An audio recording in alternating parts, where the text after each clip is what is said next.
We're here, we're queer, and we love the Lord. That's right, you're listening to Coming Out Christian, a podcast about life at the intersection of queer identity and Christian faith.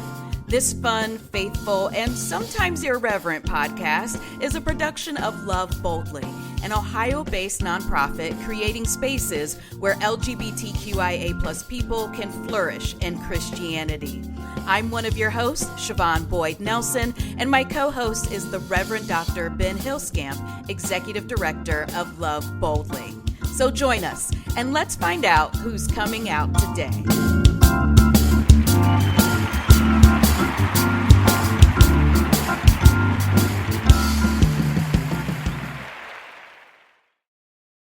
Ben, it's you. It is, and it's you, Siobhan. How are you?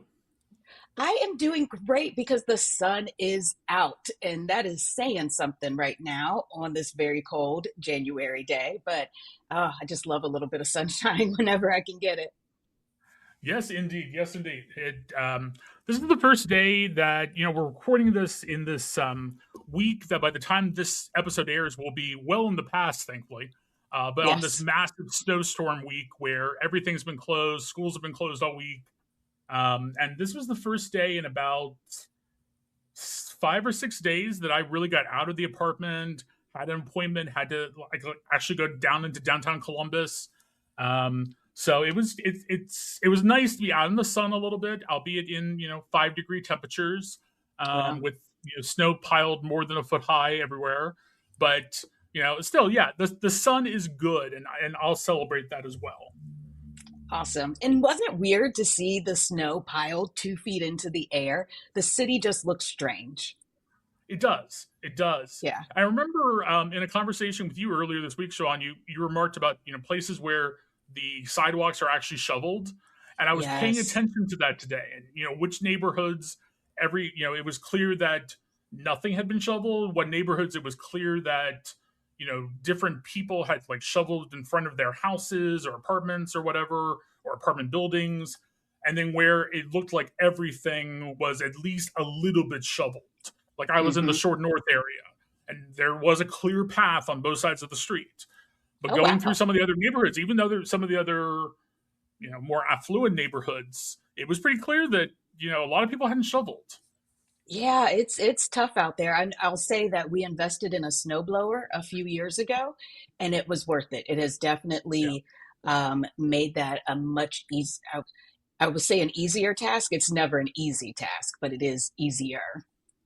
Yep. Well, Ben, speaking of things that are as pure as the driven snow, I want to ask you a question, and I love that you always allow me to ask you these wild questions, but there's a reason, of course, behind it. And the question is, how did you and your friends feel about virginity? Because, you grew up in a very particular place and type of school. And so I'm just wondering how the topic of virginity was talked about and how you and your friend group felt about it. Sure. Like I answer most of your questions, Siobhan, it's, I have multiple ways I can answer those. Of course. We were definitely not. So I would say, particularly in high school, and that's where I had probably, even though I went to 13 years of Catholic education, those 4 years were pretty much where I really knew what was going on. I could, I knew that purity culture was a thing, for an example, and could kind of track and figure out where that was, occurring. We never really called it purity culture, but there was definitely that culture was there. Okay. And definitely many of us bought into it, at least in words. But that being said, while we may have talked a big talk among our friend group about being pure and waiting for marriage and blah blah blah, we were typical Catholic school kids. And there's a pop culture around Catholic schools and Catholic school kids. Yes. And I can say for a fact that most of us, if not all of us, that were pushing the purity culture thing, were not exactly living out the purity culture thing. And I know some of us justify that, myself included, in some interesting ways, like saying, for example, well, the school, the church doesn't support even the idea of homosexual or same gender sexual intercourse. Mhm. Um, so that doesn't count. I told myself that for 4 years, actually 5 years or more. Like, hey, I can go and experiment or whatever you might call it at 15 or 16 with another guy because, well, church says that doesn't even technically exist. So that's Wow. okay. Wow. Whereas what my heterosexual friends might be doing, that counts. And I'm sure they Whoa. rationalize it away in their own way as well. Oh, absolutely. Absolutely. That's kind of hilarious, Ben, but it makes sense because, I grew up in the school I went to for 12 years was definitely a purity culture school. I knew girls who went to purity balls. What is it? The love waits or love can wait or something like that. There were people with the rings. They would come to Well, I had school one and of they those would, rings. oh, you had a ring. Well, I Oh, had a ring and I wore it until at least the summer after my freshman year of college. wow. You were wearing your purity ring in college, Ben? You were dedicated. Okay. Yeah. Um, I had a much different college experience. But in high school, I would definitely say that was what the cool kids did. Like the cool kids were the virgins. At least they were the ones that performed virginity, right? I will say that virginity and purity was performance. And I didn't realize that. Like I was actually a pretty good kid for a pretty long time until I looked up and realized that everybody else in my class was literally coming to class high and having sex and doing all these things. I'm like, wait, oh my gosh, I'm the only one. Like they've left me out of everything. Um, but yeah, it was what the cool kids at least performed. And it became part of like the social pecking order almost, like just how uh, pure you were. Um, until, folks showed up pregnant. But then you could become, and I don't know if you had this, Ben, but you could become a born again virgin. So that is when you slip up, some sexual experience, or you lose your virginity, but you can spiritually regain that virginity by confessing your sexual immorality to your parent or to your pastor or some youth pastor, and becoming a born again virgin. And I remember that literally being like in a youth group, a thing that I experienced, and it's just like so many things in the world. Why are we so obsessed with kids and their virginity and sexual activity, and sexual parts generally? It's weird when you become an adult and you realize that you participated in that culture. It's a little bit weirder. Do you ever get weirded out by it, Ben? Oh, totally. Totally.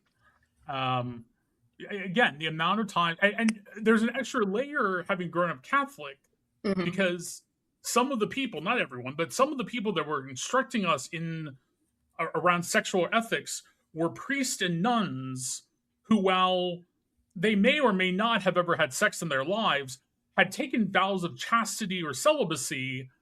And it's like, wait a second, what exactly do you know about this? And I mean, as an adult, I realize much more that there's a very different reality from being celibate and not having sexual attraction. These Yes. two are not synonymous. Yes. But at 15, that's not how that seemed. No, no. That level of nuance in a 15-year-old brain? Come now. Come now. Well, I think our guest is going to have even more to say on this topic, Ben, and I am so excited to hear what she has to say. I don't know about you, but I think this is going to be a good I am one. too. All right, let's get into it because today's amazing guest is Gwendolyn Glover DeRosa, who uses she, they pronouns. She is passionate about storytelling, queer theology, and inclusive community building. Gwen graduated with a degree in creative writing and a minor in youth ministry from Oral Roberts University in 2003. After deconstructing from her conservative upbringing, Gwen earned their master's in TESOL, teaching English to speakers of other languages, from Ohio Dominican University in 2014. Gwen taught at several educational institutions before and during her staff role at King Avenue United Methodist Church. As the Director of Student Ministries at King Avenue UMC, Gwen is responsible for faith education and fellowship opportunities for birth through high school and all of their grown-ups. Gwen is also the Director of Kinship Campus Ministry, which seeks to build connections within the OSU campus, reach out to high school graduates, and facilitate meaningful fellowship. Gwen, who is bi, pan, queer, and their wife, Felicia, who is transgender, are queer activists in Columbus, Ohio. Felicia's transition journey was told in a documentary, DeRosa, Life, Love, and Art in Transition, 2021, which is available on Amazon and Reverie. Welcome, Gwen. It's so wonderful to have you. Thank you so much. I'm so excited to be here. Yay. Well, Gwen, we are going to start off with the first question we ask all of our guests. What is your testimony? What is your story at the intersection of queer identity and Christian faith? Yeah, so I grew up extremely conservative and extremely religious. Church was the center of our lives. I grew up in Central Ohio, Midwestern, blue collar family, fairly poor. So church was our social life. It was all of our activities. It was everything. And I took it very, very seriously. I read the entire King James Version of the Bible as a teenager. I would be waking up at 5:30 in the morning as a teenager, reading my Bible and trying to pray for everything and everybody. And so I took it very, very seriously. Sexuality was not something we talked about at all in my family, in my community, at all. Like sex was not talked, that word was not said. Right. Yeah. And that included like TV shows we watched, movies, everything. Right. There was also the language that your body is bad, your spirit is good. So you need to deny your flesh. And so I got really good at that. I suppressed everything really hardcore. And so I was very confused when my friends were like tempted or like the people that they were attracted to, the things that they were interested in. I did not understand it, right? Like Jesus is coming back anytime. We need to be out there saving souls, right? We need to get people to heaven, and that's what we should be doing with our lives. Yeah. And then I had a very, very like a high school kind of boyfriend when I was 18. And then I didn't date all through college. I went to Oral Roberts University. I almost ended up at a year with Teen Mania. If you have heard of this, oh my gosh. Okay, y'all. Just very briefly. So, I was a teenager in the 90s. That was when purity culture was becoming cool, right? So like celebrities were promoting it, right? Celebrities like needed to say that they were virgins, right? Stuff like that. Virginity doesn't exist. It's a social construct. Yes. But there was this Christian music was getting big, right? So we had like DC Talk. Oh, yeah. That was like getting out there. Yeah. Siobhan, you're feeling me. Yes. So there was this Christian organization that became basically a cult led by a man named Ron Luce. And he built these like youth group conventions that would be hundreds up to thousands of teenagers would like gather in these areas. And it would be all of the like biggest Christian rock groups, right, would be playing music. There'd be preaching, huge altar calls. I'm talking like hundreds of kids crying and praying and like giving their life to the Lord, right?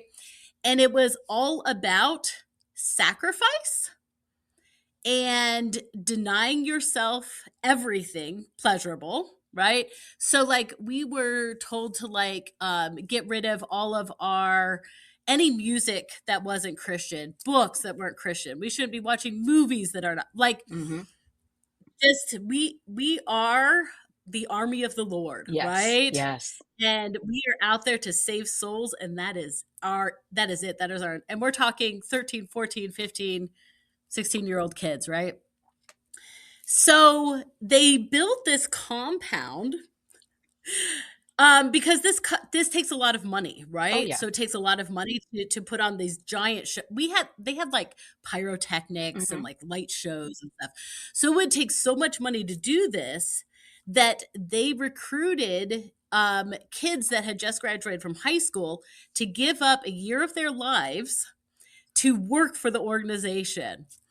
And there's a documentary on Amazon about this right now. So it's the second season of Shiny Happy People. And so survivors from basically this cult talked about it. And I went to the conventions and I almost went on a mission trip with them, but I couldn't raise enough money because they were super expensive mission trips. Oh, yeah. And then to like do their whole internship for a year, you paid them to do it, right? Right. Even though like they basically enslaved these kids. So I almost got into that. Like I was so hardcore, right? And then I went to Oral Roberts University, which is an incredibly conservative Christian college. And I went there because my dad went there and my aunt went there. And I wanted to live my entire life for God, right? And I really do think going to ORU put me on a completely different track than if I had gone to like a state college or something like that. Because when I went to a place that was supposed to be all about Christ and then found out it wasn't. Yeah. Like, it was full of pastors' kids, right? So like mega church pastors' kids that like grew up with a lot of affluence and money, right? They're like skiing all the time. They don't have to do laundry for an entire semester. That's how much clothes they have, right? Where I'm over here with like my 5 outfits. Wow. Yeah. And so I read the Bible, right? I read the Bible. I knew what Jesus said, and these people were not living that out, right? So that really started to impact me. I've always had a little inner feminist. I never could swallow an idea that like men were somehow better than me. I could not believe it.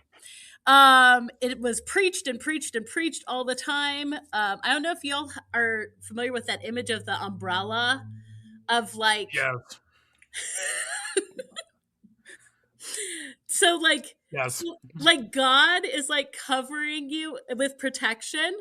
And then underneath that is the church. And then underneath that is like husband, father. And then underneath that is like wife, children. Oh, wow. And so you only have the protection from God if you're in this hierarchy. Oh my. Oh my. Okay. Yeah. So, but I could not swallow it. I was just like, I don't think that's right. Yeah. You know? So I was determined to like not get married. Like none of that was for me. Right. Did not want a husband, did not want to get married. And that's what most of the young women at ORU were doing, right? They're like, we're going to find our husbands here, right? And I'm like, I'm going to be independent. I'm making my own choices for my life. And I think it was every year, maybe it was every semester, they would do a chapel service that was split by gender. So the male students went to a separate chapel service than the female students. And the male students were basically yelled at for masturbating. Like, don't do it. Stop it, don't. And Been there, done that. Oh. the female students were basically yelled at for having bodies, Okay. right? Yes. Yes. Like, been there. your hair, your makeup, your clothes, this is causing men to be tempted. You are causing them to stumble by having a body. Yes. So yes. stop yes. it. Cover it up. Cover it up. Cover it up. And like, I dressed very like kind of grunge punk. So like big jeans, t-shirts, flannel, right? And they were yelling at us about having like purses or bags where the strap would go across your chest because that would accentuate your breasts. And I left that chapel going, look, God gave these to me. I don't know what you want me to do. Like, I can't do anything about it. Yeah. I didn't do it on purpose. Okay. Yeah. Oh, They're there. yeah. They're there. What do you want me to do? And I think that was like one of those final straws of like things just kind of piling up, this like inequality, this rampant sexism, competition, this it was also kind of the time of the which I think we kind of see evidence of this now, where like if you're a good Christian, you're going to be rich. Yes. So yes. like if you are walking the walk of faith, God's going to bless you and provide for you and all this kind of stuff. And I was just like, that's not what Jesus said. Yeah. And so at that time, I also started making gay friends. It's very dangerous, y'all. Very dangerous to make what they say is true. And so my first really close gay friend was a missionary kid. And what a story this kid had. And so he got a boyfriend and I protected them, right? So like we were roommates. I kept everything safe and secret. I would, with his family, I played up the whole, well, maybe we're in a relationship, right? Just protecting my friend. But I could no longer swallow. It was also at the time, so this is like early 2000s, where people started to say, either being gay is going to send you to hell or it's a mental illness, right? Like there's something wrong with you. And I was like, no, right? And so it really started to unravel everything about my faith and what I grew up in, because I could not reconcile what was being taught to me and the God of love that I had experienced my whole growing up. Yeah. Like, the God that loved me and had been with me my whole life is not the God that y'all are preaching about. Yeah. Wow. So when you left Oral Roberts, had you completed that deconstruction, and where did you head? Where did that kind of lead you from there?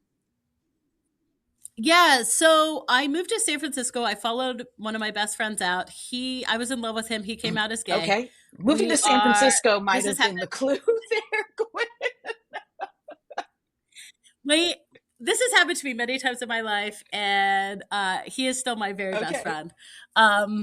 Yeah. So I followed him out to San Francisco, and I went to a Mennonite church out there that was very social justice driven. They were talking about stuff. Again, this is like early 2000s. They were talking about Free Palestine. Wow. Right? So they didn't do a lot with the Bible. There was a strong tradition of hymn singing, which is beautiful. I can't do it. Give me some black gospel music and I'm there, but I don't know what to do with a hymn. Don't tell my Methodist pastors. Sometimes those chord changes, it's just like, oh, that's an interesting group of notes you put together there. Yeah, but again, you just admitted to not being good at hymn singing, and you work for a UMC congregation. I mean, John and Charles Wesley wrote a lot of those hymns. Yeah, I know. Yeah, I love listening to other people. Okay, there you go. Got it. So the Mennonite church was kind of a safe space for me, but like I don't even know if sermons were ever based on scripture, right? So I did that while I lived there, and then we left San Francisco. It was so freaking expensive, and I really spent years without a faith community. Every once in a while, I would try a church, but I just really didn't know what I believed, what I felt. Was a faith still important to me, right? And that's kind of how things went along. My wife and I ended up in Columbus, Ohio, because my family is from here. We ended up here, and we met in San Francisco. Okay. And at that time, I thought she was a guy. She did not come out to me until about 10 years into our relationship. Okay. Yeah. That like, hey, I think there's some gender things going on. And when she started having that conversation with me, I was like, oh, I need people. Yeah. Yeah, absolutely. And I did go to the support groups at Stonewall, which were amazing, but these were people that had been hurt so much by religion that like could not talk about it, could not, right? And I needed somebody that would pray for me and pray with me. I hear you. Yeah. Like I had that deep need of like, I need somebody who will get on their knees with me and pray, because how am I going to survive this transition when like I knew that like my family was not going to be there to support me. I needed, and even a lot of friends, like being trans was a little too weird, and they would just kind of disappear, stop inviting us to stuff. Right. And so I literally looked for the gayest church I possibly could. It's not a bad way to look for a church at all. No. We highly recommend it. Yeah. Yeah. But I had so much religious trauma, right? Like I had been so hurt by it and I grew up so committed to the church. And I was just scared. So we would sneak in after the church service had started, about 5 minutes in. And we would hide in the balcony, and then we would leave before it ended. Oh my. Oh. And I literally cried during every sermon. Yeah. Like every sermon, I would be bawling in the balcony and then sneak out. And the pastors at the time did not let us sneak away for long. They found us and started talking to us and started inviting us to things. And now I work here.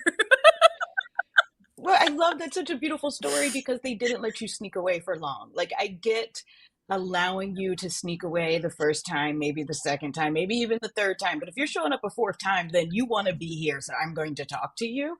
And that's just such a beautiful thing. Every Sunday. Yeah. Wow. Yeah. That's absolutely beautiful. Yeah. And it was the first like religious, spiritual place where I had been where people were not faking it, were not pretending, were showing up as themselves. And nobody was like, you have to believe these things to be here. People were like, you're loved, we want you here, and just walking together on this journey can be very complicated, very confusing, very emotional. And I just think that it's super cool that I get to reclaim my faith for myself as a super queer person, and I don't let other people take that away from me. That's great. Now you mentioned your wife, Felicia, also a great friend, wonderful activist, someone I admire immensely in the community. But you told us that you were not dating and you were not going to get married and you were going to be independent. And here you are getting married. How did that happen? Yeah, so when I moved out to San Francisco, I really was like, fuck purity culture. Like, I was like, all of these things that were told to me about how my body is bad, my feelings are bad, right? Like, desires, attractions, all bad. But I didn't know who I was at all because I never explored myself, right. And so I was like, I'm going to explore things. Here I am in San Francisco where it's like, Yeah. you know, It's San Francisco. San Francisco, right? And my best friend was exploring his sexuality. He was trying to figure things out. And literally the first person I met was the one that I fell in love with. You were all set to be So- out there in those streets, Gwen. You were going for it. And yeah. Yeah. And so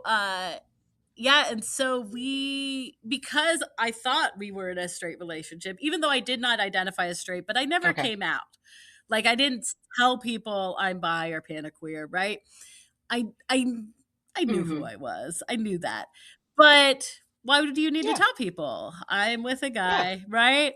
We're just going to live our lives and do our things. And then when she came out, I was like, oh,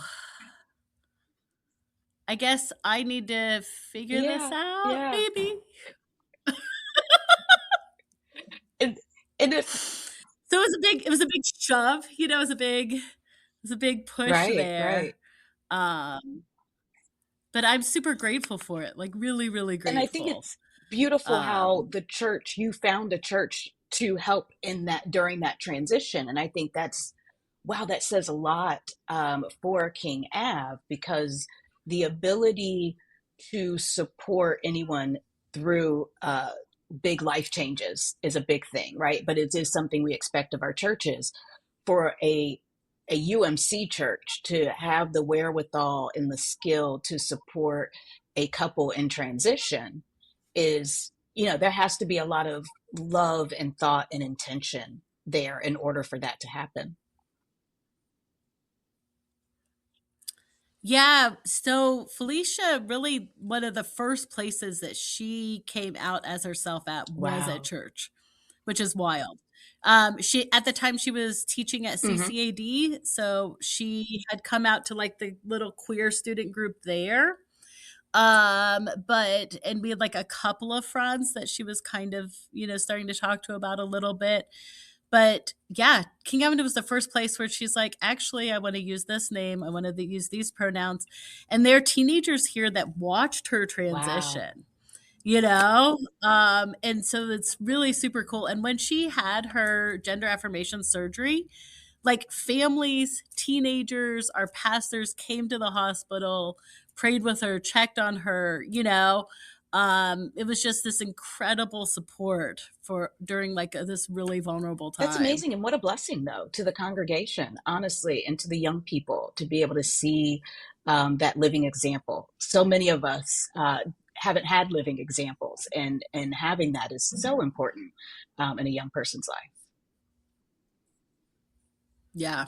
Absolutely. So now you work for King Ave, and you are the Director of Student Ministries. So tell us about that. What does that work look like? Yeah. So basically, one of my number one goals is that my kids grow up without religious trauma. A great goal. I don't want them to have any religious trauma. I want them to know that they're loved and accepted and wanted and needed, that they're so important to their church family. I want to give them a beautiful foundation of these ancient stories and texts that have been important for thousands of years to millions of people all over the world, right? I want them to have that foundation that they can build on as they get older. I help out with confirmation. And so we talk to the kids a lot about faith, their faith journey, right? And that what they think and believe right now might change and, develop and grow as they learn new things and as they travel and as they take different classes and, all this kind of stuff. And that's super cool, we're, I know that this is airing it months later, but we're doing an interfaith panel discussion for our youth group this Sunday. So we're bringing in leaders from other faith traditions in Columbus to talk to them. I believe, that we're all in this together. And God loves everybody. Well, and that's such a neat thing to do because I think for many churches, they see their youth group as future money. Like, these are future parishioners, these are future members, this is future income.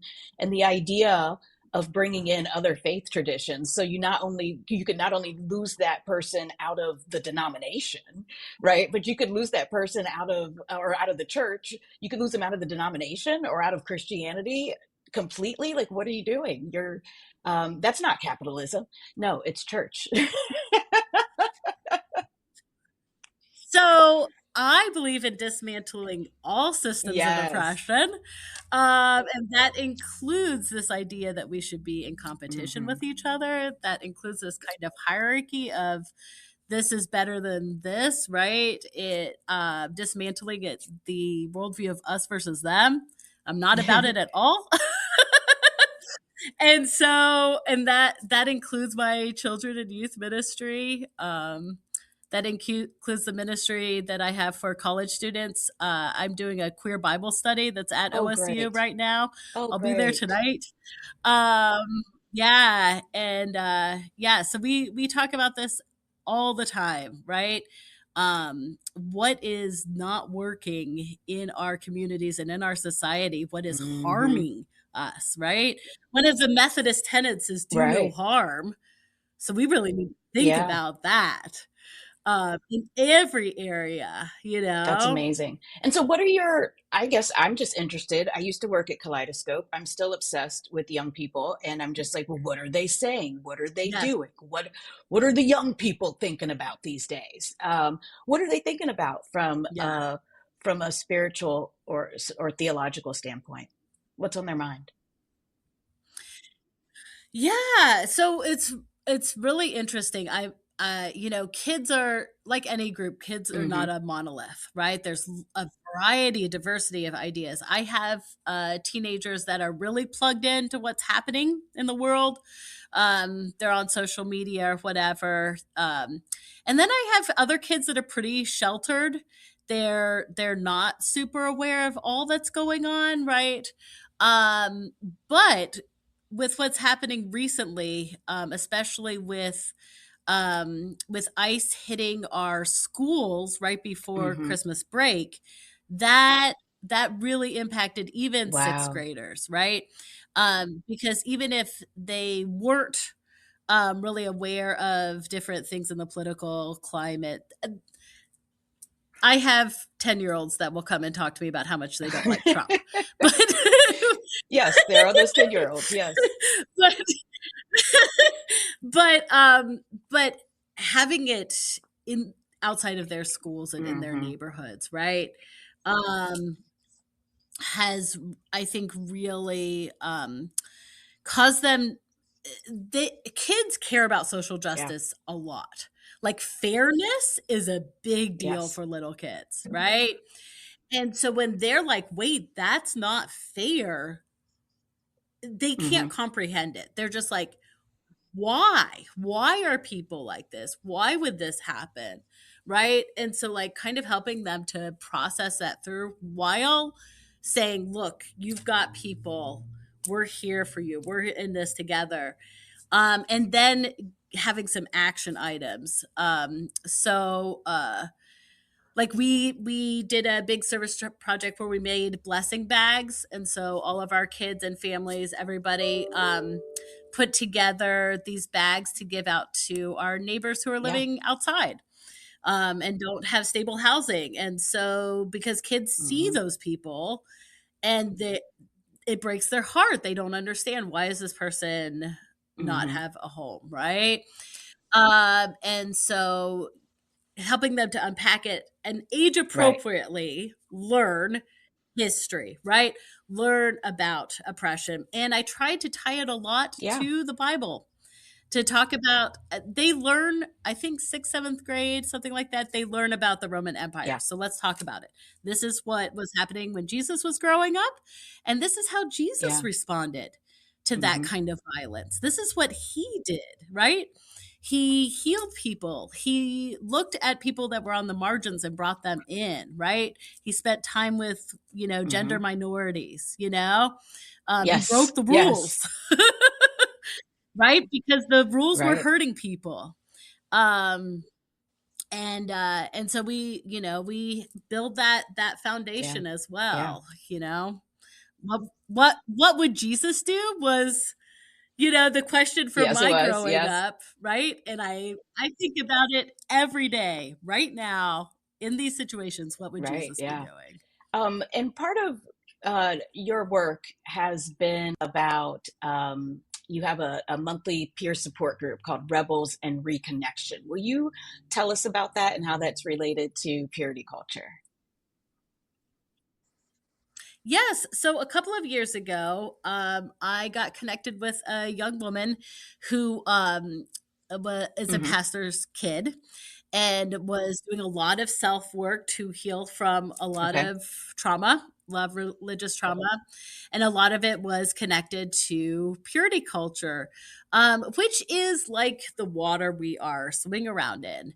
It is not specific to the United States, it impacts all different cultures and societies, and different forms of it have existed through a lot of history. And it's basically this idea that women's bodies need Right. to be controlled. That's it. That's it. Those baby making machines, you can't just let a baby making Um, machine go off on its own and make its own decisions. That's dangerous. Yeah. Yeah. it's dangerous. It's very dangerous. Yeah. And so it's really interesting because when I talked to my wife Felicia about it, she's like, "Well, I didn't grow up with it," and I was like, "But think about these things. Think about this. Think about the Hmm. idea of virginity, right? Think about the idea of dating culture, right? Think about Hmm. toxic masculinity, right? And how women are taught that they need to behave this way, and men are taught that they need to behave this way. So it's very binary. It's very put people into Right. boxes, right? Um, it's really about controlling Hmm. identities, right? And the results of it are horrifying, right? So it leads to often a disconnect from our Right. bodies, from ourselves, from trusting Hmm. ourselves. Um, it oh it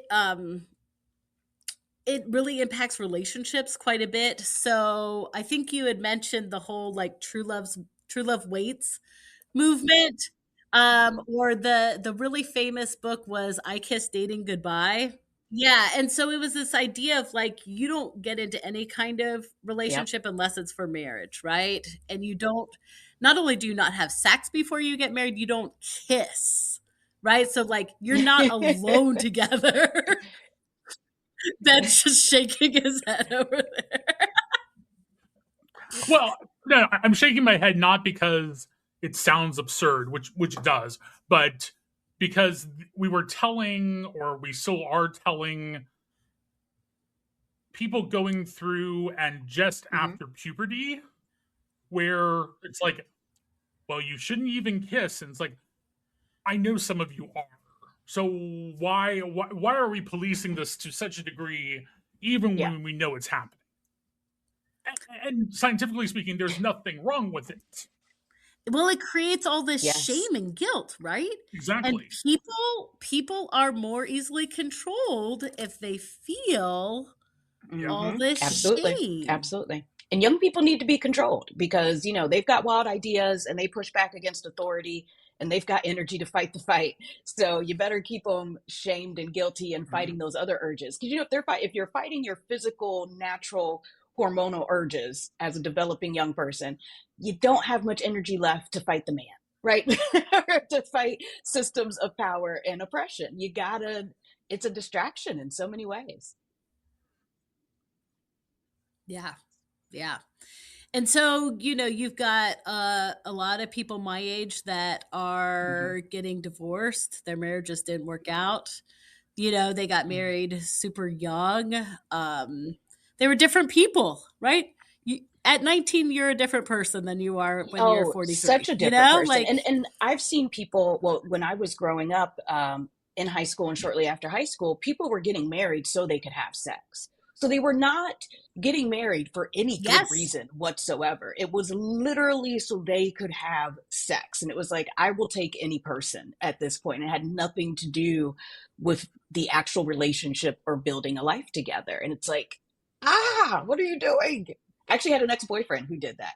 Literally had reclaimed his virginity, and then got into a church, and they decided that they weren't going to have sex until marriage, and they had a horrible relationship, but desperately wanted to have sex with one another, and he went through with the marriage.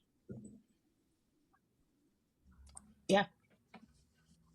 Yeah. And it also continues that culture of abuse in marriages, right? Because like, well, I've committed to this or whatever, right? But you're not really compatible. You're not working out, right? And often women are taught to just put up with it. And the kids are hurt in the process. Right? Nobody wants to be in that house. My wife will tell anyone who will listen, don't stay together for the kids. They're not enjoying the fights any more than you are. They don't want to be in that environment. Yeah. And I would say, Gwen, in my experience as well, purity culture was completely antithetical to anything around safer sex practices. And so therefore, literally learned nothing about how to protect myself and my body, from a very practical standpoint to even from violence. Had no idea how to protect myself from violence because of this. Had no idea how to prevent pregnancy other than some amorphous ideas that weren't real, that we pass around in those types of environments before YouTube. And for younger folks who are listening, like, why didn't you just go on YouTube?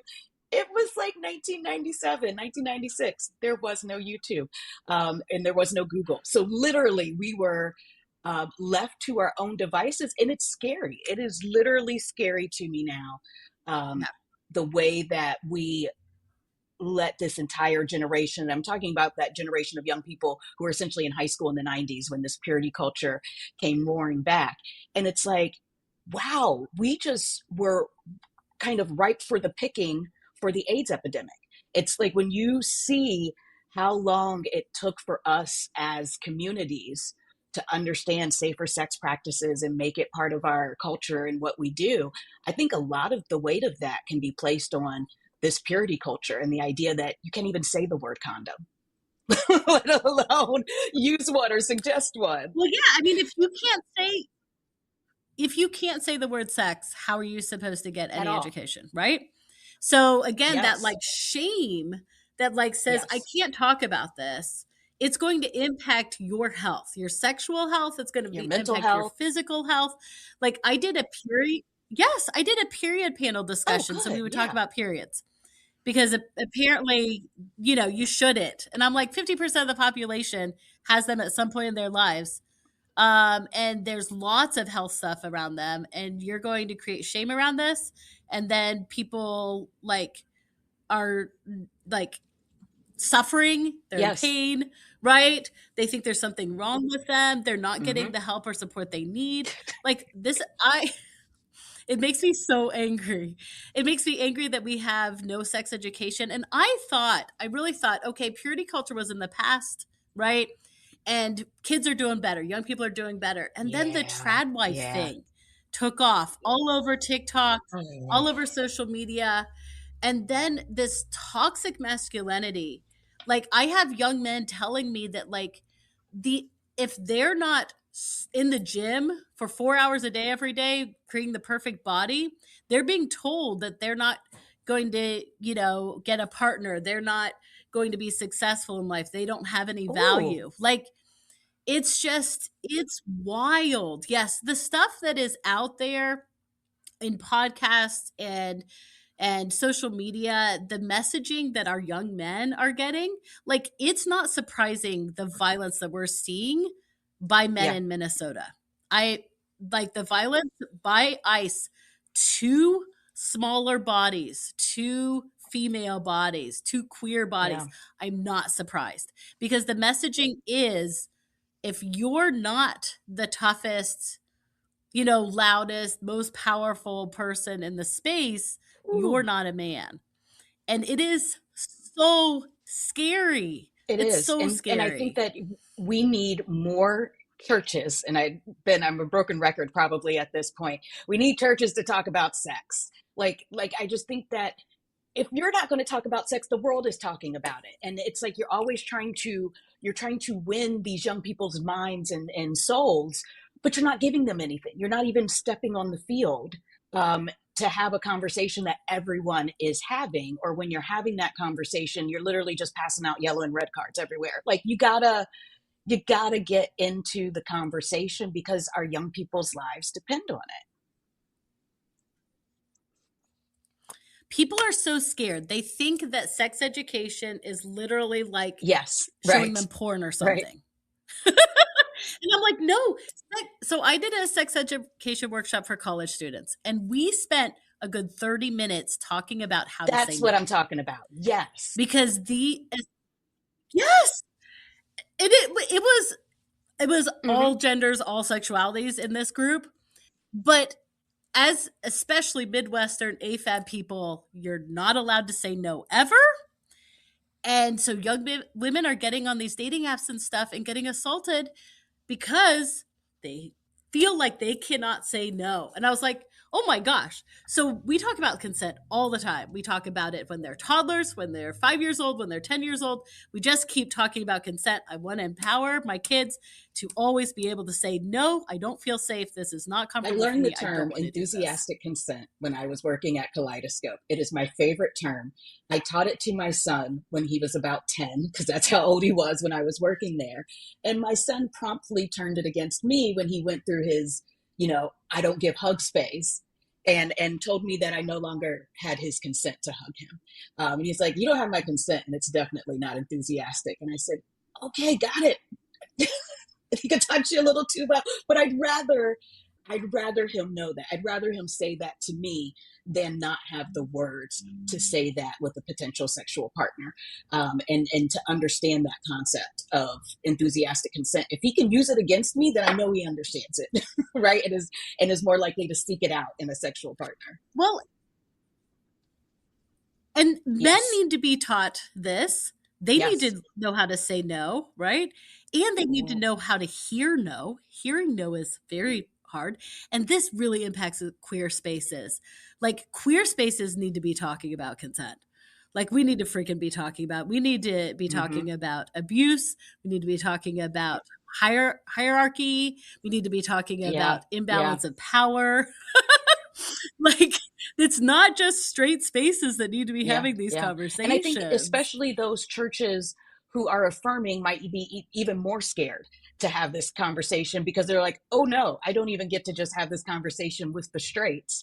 If I open up this conversation, we're going to have it with the gays. And in the mind of even the most well-meaning folks, it immediately becomes pornographic. Even if we could have sex education about straight sex and straight people, sex education about queer people is naturally pornographic, right?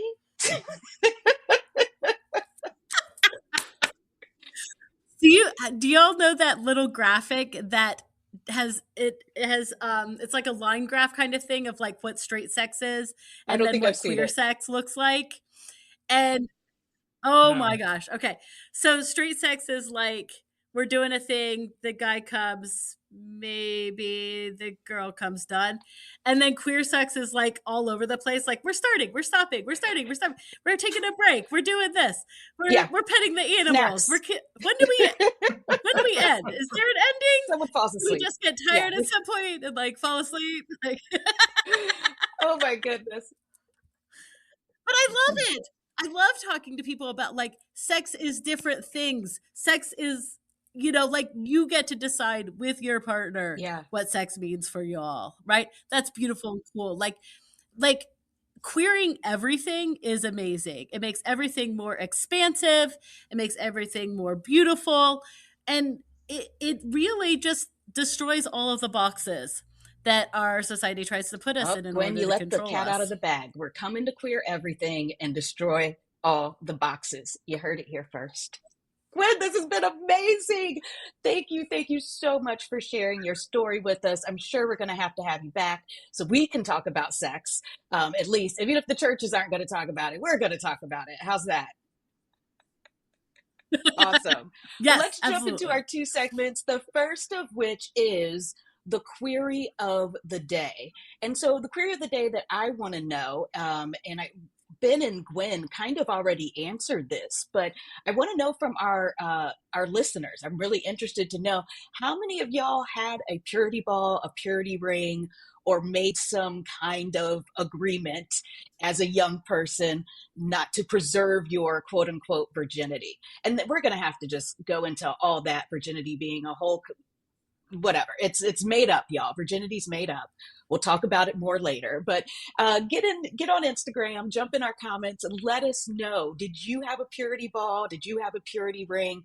What was that like for you growing up? Were you part of this purity culture? And then if you want to start the conversation, what has it meant for you now? How have you deconstructed that and reclaimed your sexuality in light of that trauma? Because that's really what it was. It was trauma. Awesome. And then now it is time for our second segment. It is our moment in queer Christian history. This is when the Reverend Dr. Ben Hillscamp reminds us that not only have we always been here, we've always been here in the church. Ben? Thanks, Siobhan. So I want to take the opportunity today to again give us a place in queer history, queer Christian history. And that is the church that Gwen attends, works at, which is King Avenue United Methodist Church here in Columbus, Ohio. As Gwen well said, King Ave is well known in this area as the quote-unquote gay church, and has been for a long time. Which is interesting. I always love this about King Ave because King Ave is United Methodist, and the United Methodist Church as a whole has not done all that well, particularly lately, although they are now have voted to become affirming and have taken those steps and are starting to live into that. But even in very recent history, the UMC has not been that great about working with the queer and trans communities.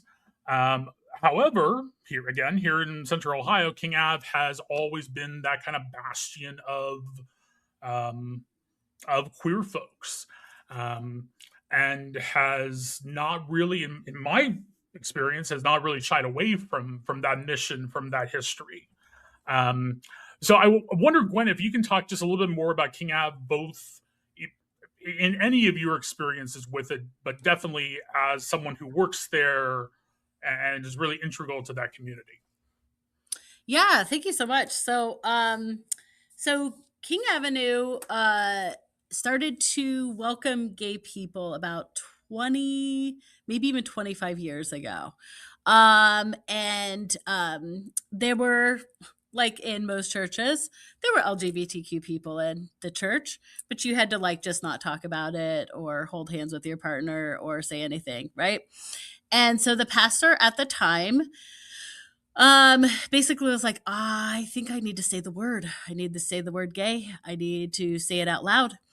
And he did it, and half the church left.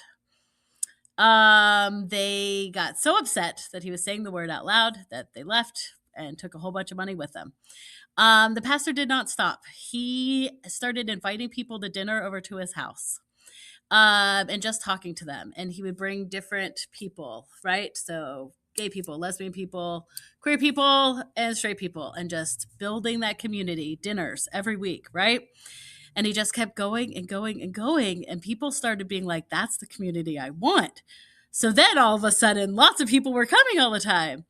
And I don't know exactly, I'd have to look it up exactly when we joined the Reconciling Ministries, but the UMC has an organization within it called Reconciling Ministries that began in the 80s.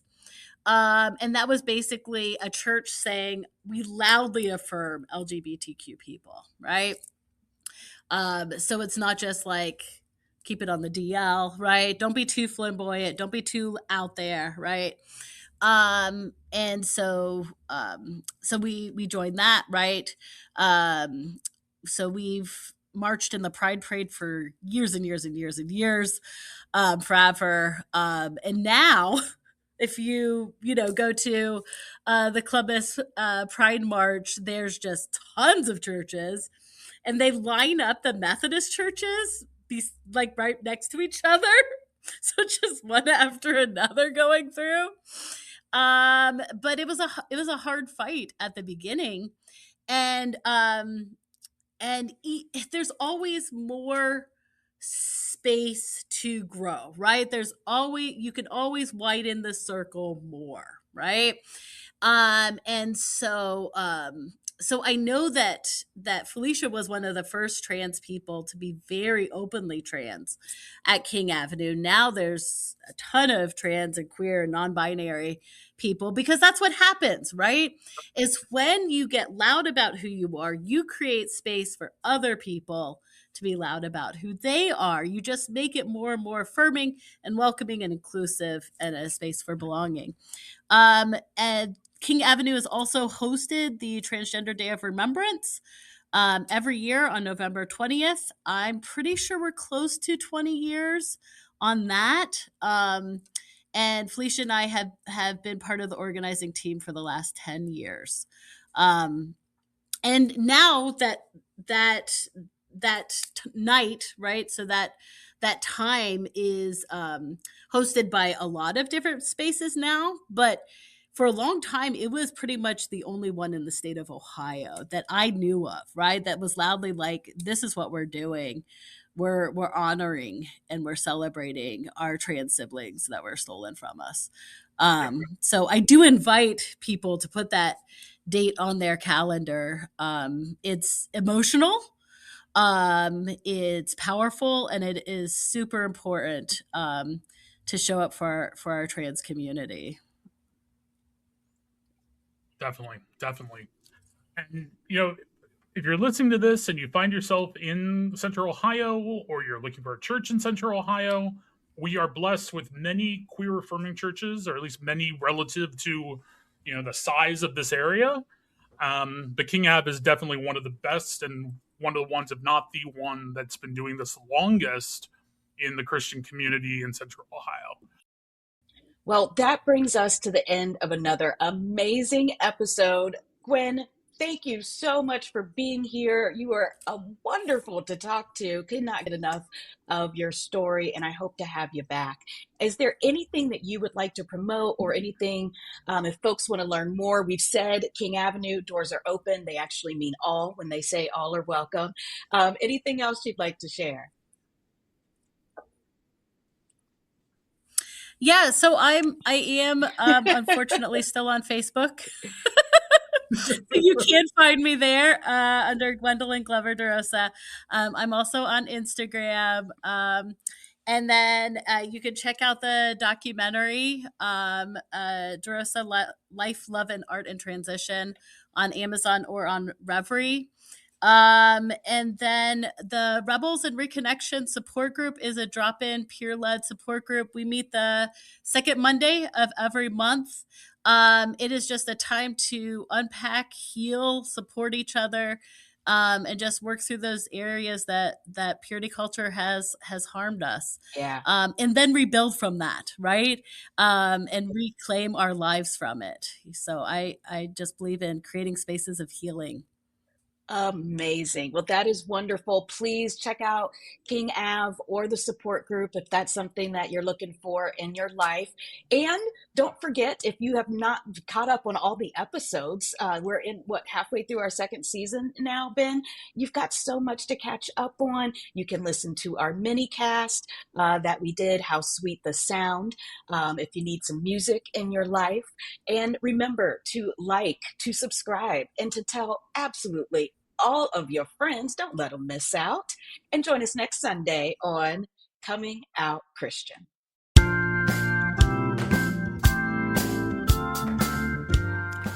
Thanks so much for joining us today. We hope this conversation encouraged you, challenged you, and maybe just helped you feel a little less alone on your journey. If this podcast has been meaningful to you, would you consider supporting the work of Love Boldly? Love Boldly's mission is to create spaces where LGBTQIA+ people can flourish in Christianity. And your donation helps make conversations like this one possible. You can give at www.loveboldly.net/donate. That's www.loveboldly.net/donate. Want to stay connected with the podcast? Follow us on Instagram at comingoutchristian_podcast for updates, resources, and community. Until next time, remember that you can be queer and Christian and queer.